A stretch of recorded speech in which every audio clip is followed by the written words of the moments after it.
Former SAA treasurer will be on the stand at the state capture inquiry today. Former NPA head Mxolisi Nxasana wrapped up his testimony yesterday. Well, he detailed cracks in the prosecuting authorities' armour, claiming, for example, that the former President Jacob Zuma's lawyer, Michael Hulley, offered him the top job. Well, Erin Bates is following the state capture inquiry very closely every day since August last year. Every other day. Every other day. Well, when it's on, Most when days. the session is on.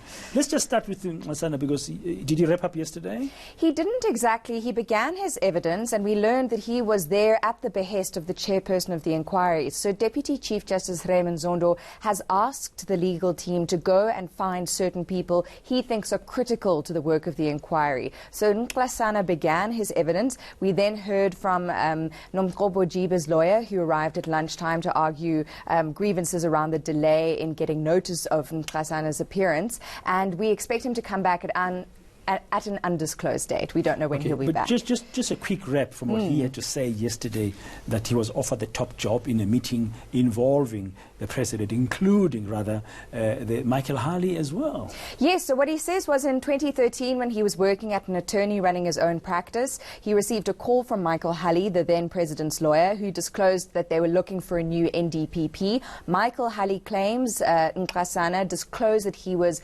contacting Nxasana at the president's behest, and that they thought he might be a good candidate for the position. Is that usual?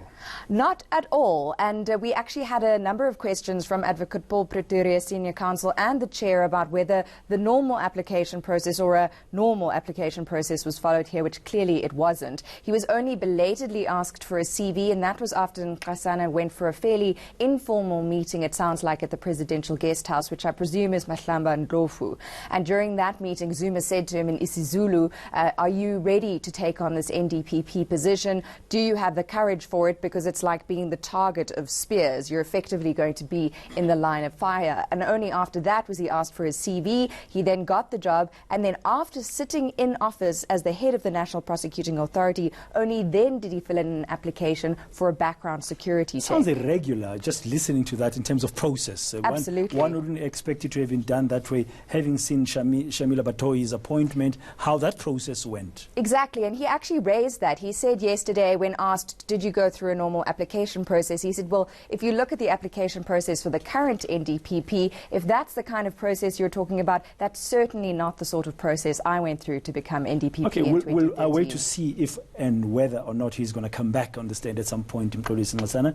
And today, according to our introduction, it's SAA in the hot seat? Yes, a former treasurer of SAA is going to testify. I imagine this is going to line up with some of the evidence we heard last year, for example, from former Public Enterprises Minister Barbara Hogan, also Cheryl Carolus, the former head of the board at the SAA. And we heard, for example, about how then Public Enterprises Minister Mxolisi Nxasana, according to Carolus, was batting for Jet Airways to get the SAA Johannesburg-Mumbai route when he should have been backing the South African carrier. Could that name, Dudumiani, come back again? Because she was a chair at some point of SAA, and that name has come up before at the state capture inquiry. Certainly, and it has come up both in Hogan and Cheryl Carolus's evidence. I don't know if the name Myeni is going to come up in relation to Louis Vuitton handbags and cash money, as we heard during the Bosasa evidence, but I think it's likely, if we learn about SAA from a former treasurer, that we could hear about Dudu Myeni as well. So you can get a sense, the sense I'm getting, and